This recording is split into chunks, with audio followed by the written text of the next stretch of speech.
Você ou alguém de sua família foi acusado por envolvimento com drogas, posse, tráfico ou associação? Meu nome é Thiago Knop, eu sou advogado criminalista no Rio de Janeiro e no vídeo de hoje vamos conversar sobre as principais acusações envolvendo drogas e como se defender nesses casos. Mas antes, se você ainda não é inscrito no canal, aproveite para se inscrever e ativar as notificações para não perder os próximos vídeos. Mas afinal, quais são as principais acusações envolvendo drogas? A primeira delas está prevista no artigo 28 da Lei de Drogas, qual seja a Lei 11.343 de 2006.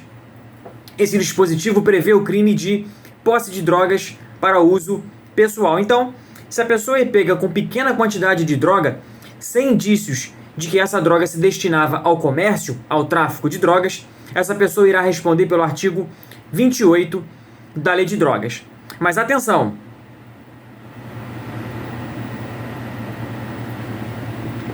O Supremo Tribunal Federal descriminalizou apenas a posse de cannabis para uso pessoal, no julgamento do recurso extraordinário 635.359 de São Paulo.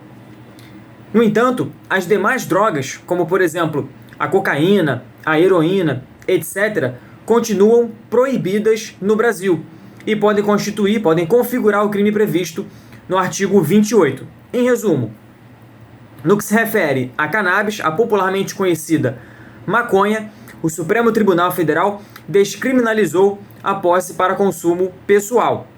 Mas a criminalização da posse para consumo pessoal referente às outras drogas continua existindo no Brasil, continua configurando crime no Brasil, previsto no artigo 28 da Lei de Drogas, que diz o seguinte: quem adquirir, guardar, tiver em depósito, eu estou lendo, pessoal, o artigo 28 da Lei 11.343 de 2006, transportar ou trouxer consigo, atenção, para consumo pessoal, drogas. E aí, na sequência, vem ali a previsão das penas, das medidas alternativas previstas para esse crime. No entanto, não existe, eu repito, não existe previsão de pena de prisão, mas tão somente medidas alternativas. Quais sejam elas? Advertência, prestação de serviços à comunidade e ou medida educativa de comparecimento a programa ou curso educativo. Mais uma observação importante: a eventual condenação pela prática do crime do artigo 28 da Lei de Drogas, ou seja, a posse para consumo pessoal, não gera maus antecedentes. Outra acusação envolvendo drogas muito comum na prática, no dia a dia da advocacia criminal, é referente ao crime de tráfico de drogas previsto no artigo 33 da Lei de Drogas, a Lei 11.343 de 2006. E aqui eu quero me concentrar no principal problema relativo à nova Lei de Drogas, a não tão nova Lei de Drogas, que é a distinção entre quem é usuário e quem é traficante. Isso porque a Lei de Drogas não prevê uma quantidade exata para distinguir quem é usuário e quem é traficante. Então, muitas vezes, a linha para distinguir quem é usuário e quem é traficante é muito tênue, existe uma zona cinzenta para a distinção dos comportamentos.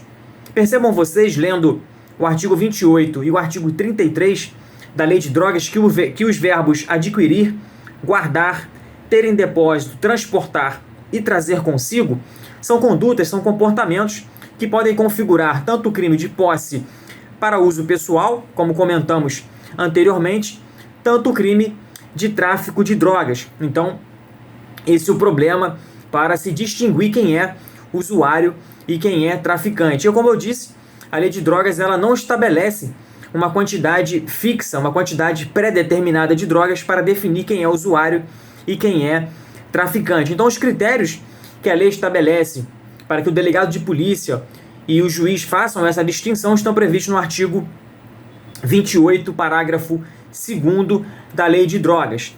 No entanto, atenção, o Supremo Tribunal Federal, novamente, no julgamento do recurso extraordinário 635.659 de São Paulo, ele definiu que será presumido usuário quem, para uso próprio, e aqui novamente os verbos adquirir, guardar, tiver em depósito, transportar ou trouxer consigo até 40 gramas de cannabis, 40 gramas da popularmente conhecida maconha.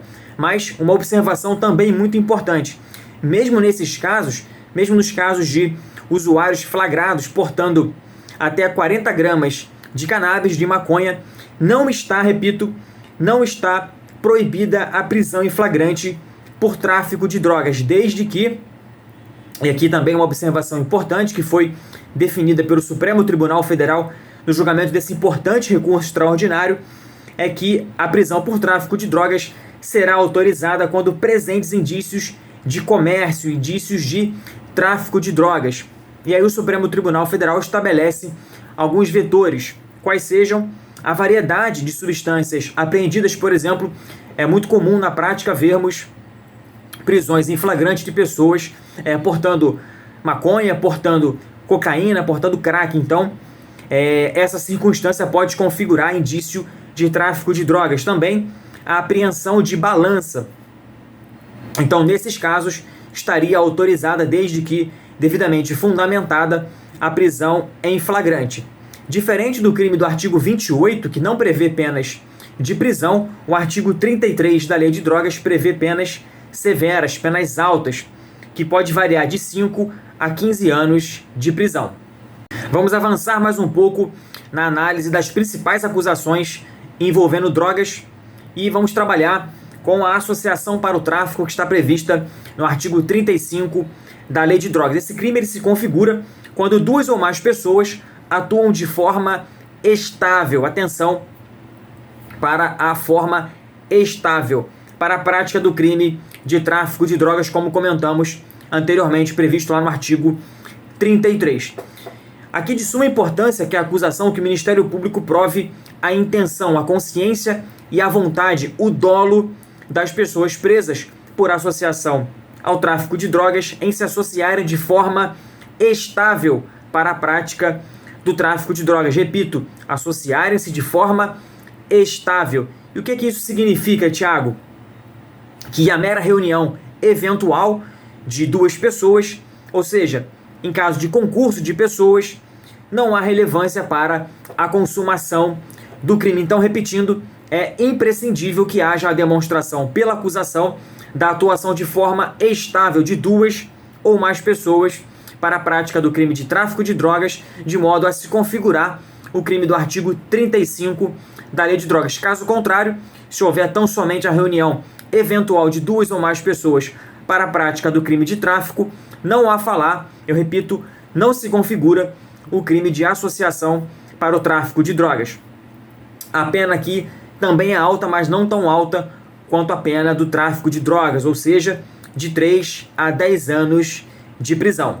Finalizando então a nossa análise sobre as principais acusações envolvendo drogas, nós temos o crime de tráfico internacional, que está previsto no artigo 40, inciso 1 da Lei 11.343 de 2006. Nesse caso, as penas são ainda mais pesadas. Vimos que a pena do crime de tráfico de drogas ela varia entre 5 e 15 anos de prisão. Nos casos de tráfico internacional de drogas, o artigo 40 da Lei de Drogas prevê que, nessas circunstâncias, a pena do crime ela será aumentada de 1/6 a 2/3, quando a conduta do agente, quando o comportamento da pessoa vai além das fronteiras nacionais. Um exemplo, para que vocês possam compreender, é o caso das mulas do tráfico. Aquelas pessoas que são surpreendidas, por exemplo, no embarque de aeroporto internacional, trazendo consigo, junto ao corpo ou em seu interior, determinada quantidade de substância, e aqui é importante essa observação, considerada droga no Brasil e no país de destino. Então a droga precisa ser proibida, tanto aqui no Brasil quanto no país de destino. As mulas do tráfico, como eu disse, elas são as pessoas responsáveis por fazer o transporte das drogas. E muitas vezes essas pessoas ingerem determinada quantidade de substâncias proibidas, tanto que há alguns episódios em que essas cápsulas elas se rompem e a pessoa vem a óbito. Uma vez que se demonstre que essas drogas não eram para uso pessoal e, portanto, a sua destinação internacional, e aqui também é importante, com o objetivo de comércio, com o objetivo de tráfico de drogas, essa pessoa responderá por tráfico internacional, ainda que não tenha havido a transposição das fronteiras brasileiras. É o caso, como eu disse, da pessoa que é surpreendida no embarque de aeroporto internacional, trazendo consigo, junto ao corpo ou em seu interior, determinada quantidade de substância considerada droga no Brasil ou no país de destino. Muito bem, vimos então as principais acusações envolvendo drogas, ou seja, a posse para uso pessoal, o tráfico de drogas, a associação para o tráfico e o crime de tráfico internacional de drogas.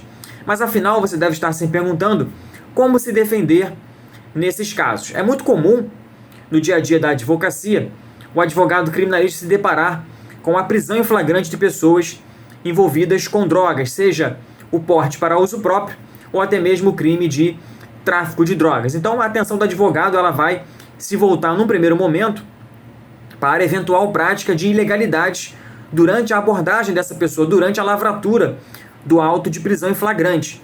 O Código de Processo Penal, ele determina que seja seguido um procedimento para a correta lavratura do auto de prisão em flagrante e também em quais hipóteses está autorizada a prisão em flagrante de alguém. Mas, para além disso, lamentavelmente, é do conhecimento geral que ilegalidades, que arbitrariedades, que abusos são praticados durante, por exemplo, uma busca pessoal, uma busca em um automóvel ou até mesmo numa busca domiciliar, especialmente aquelas buscas sem autorização judicial, sem uma ordem judicial. Por exemplo, e aqui eu me refiro a uma ilegalidade muito comum na prática, é aquela em que o policial tem acesso indevido, tem acesso sem autorização judicial ao conteúdo do celular da pessoa que é abordada. E ele faz isso pedindo o fornecimento da senha para que ele então acesse o conteúdo desse aparelho telefônico,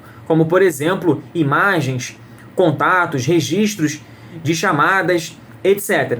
Nesses casos, então, o advogado ele vai analisar a prática de eventual ilegalidade, tendo em vista que, se isso acontecer, a prisão em flagrante ela é ilegal e deve ser imediatamente relaxada. Muito importante, então, que a pessoa, desde um primeiro momento, esteja sendo acompanhada por um advogado criminalista, porque esse profissional vai poder analisar como se deu a abordagem, se existe alguma ilegalidade, algum abuso de autoridade que deva ser apontado durante a lavratura do auto de prisão em flagrante. Durante esse procedimento, a lei prevê que a pessoa apresentada à autoridade policial será interrogada. Então é nesse momento que o advogado criminalista vai orientar a pessoa de modo a apontar a eventual ilegalidade. Como eu disse, por exemplo, o acesso indevido sem ordem judicial ao conteúdo do aparelho celular. Naqueles casos em que a autoridade policial entender que a droga era destinada ao comércio e, portanto, configurado o crime de tráfico de drogas, a pessoa será presa. Mas é direito dessa pessoa ser apresentada a um juiz em até 24 horas para a audiência de custódia. É nessa audiência que o magistrado, na presença do advogado, do preso e do Ministério Público, vai analisar a legalidade da abordagem, a legalidade da prisão em flagrante e também da formalização do auto de prisão em flagrante. Especialmente vai se decidir se essa pessoa vai permanecer presa ou se será colocada em liberdade. É nesse momento também que a presença do advogado criminalista é importantíssima, porque, mais uma vez, ele poderá apontar eventual ilegalidade durante a abordagem pessoal ou do automóvel e também eventual ilegalidade praticada durante a lavratura do auto de prisão em flagrante. Mas, mais do que isso, o advogado criminalista também poderá apontar a desnecessidade da prisão preventiva, pedindo que a pessoa seja colocada em liberdade. Seguindo um pouco mais sobre como o advogado criminalista atua nos casos de pessoas acusadas por envolvimento com drogas, é muito comum nos processos de tráfico de drogas a discussão sobre se a droga apreendida era destinada ao uso pessoal ou ao tráfico de drogas, ou seja, a tese da desclassificação do crime. É uma das principais teses nos processos por tráfico de drogas. Isso porque, como vimos, o tratamento penal dispensado ao usuário de drogas, aquele crime previsto no artigo 28 da Lei de Drogas, é totalmente diferente do tratamento que é dado pela lei penal aos casos de tráfico de drogas. Por exemplo, a pena prevista para o artigo 28 são, na verdade, medidas alternativas, como é exemplo a advertência. Por outro lado, o crime de tráfico de drogas prevê uma pena altíssima, que começa pelo menos em 5 anos, podendo chegar a 15 anos de prisão, isso sem contar naquelas hipóteses em que é permitida pela lei o aumento da pena pelo crime de tráfico de drogas. Eu me refiro aqui ao artigo 40, inciso 1, como vimos, é onde está previsto o crime de tráfico internacional de drogas, de tráfico transnacional de drogas. Isso sem contar que o crime de tráfico de drogas ele é equiparado a crimes hediondos, então você tem aí todo um tratamento mais gravoso dado por uma outra lei especial, que é a Lei 8.072 de 1990. Então, muito comum nos processos por tráfico de drogas a discussão sobre o destino da droga que foi apreendida, se para uso pessoal ou se existem indícios de comércio, de tráfico de drogas. Se alcançar a defesa o sucesso em demonstrar que a droga apreendida era em verdade para uso pessoal, a acusação será desclassificada para aquela prevista no artigo 28 e as consequências penais são em muito minimizadas, de modo que a pessoa será apenada tão somente com medidas alternativas. Uma outra estratégia também muito usada por advogados criminalistas na defesa de pessoas acusadas por envolvimento com drogas é a celebração de acordos com o Ministério Público, o acordo de não persecução penal. Ele está previsto no Código de Processo Penal, em seu artigo 28A. Mas o que é o acordo de não persecução penal? Antes de conceituar o que é o acordo de não persecução penal, é preciso dizer que essa estratégia defensiva ela só é possível se a pessoa acusada estiver disposta a confessar a prática do crime. Esse sendo um caminho possível, o acordo acontece com o Ministério Público, desde que o crime seja praticado sem violência ou grave ameaça e que a pena mínima seja inferior a 4 anos. Como vimos na análise das principais acusações envolvendo drogas, certamente é possível a celebração de acordo com o Ministério Público nos casos de associação para o tráfico, tendo em vista que a pena mínima é de 3 anos. Mas, e no que se refere ao crime de tráfico de drogas, é possível a celebração do acordo de não persecução penal?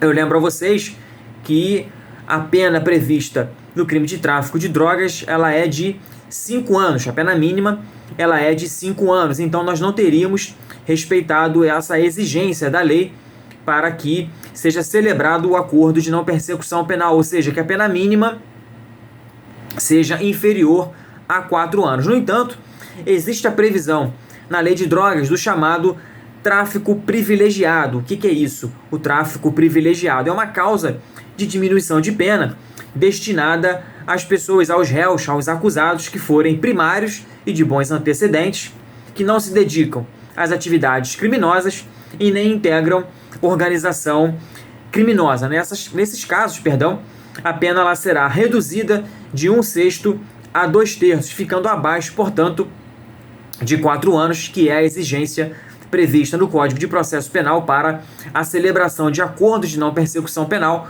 com o Ministério Público. Por que essa é uma estratégia defensiva interessante? Porque, uma vez cumpridas as exigências do acordo de não persecução penal, por exemplo, a prestação de serviços à comunidade, o processo ele é arquivado, tendo em vista a extinção da punibilidade. E também não haverá a geração de maus antecedentes criminais. Enfim, vimos então as principais acusações envolvendo drogas e como se defender nesses casos. Mas cada caso é único e um bom advogado criminalista vai analisar as peculiaridades do seu caso para traçar as melhores estratégias defensivas. Se você ou alguém de sua família está sendo acusado por envolvimento com drogas, entre em contato e fale com um advogado criminalista para saber exatamente o que fazer.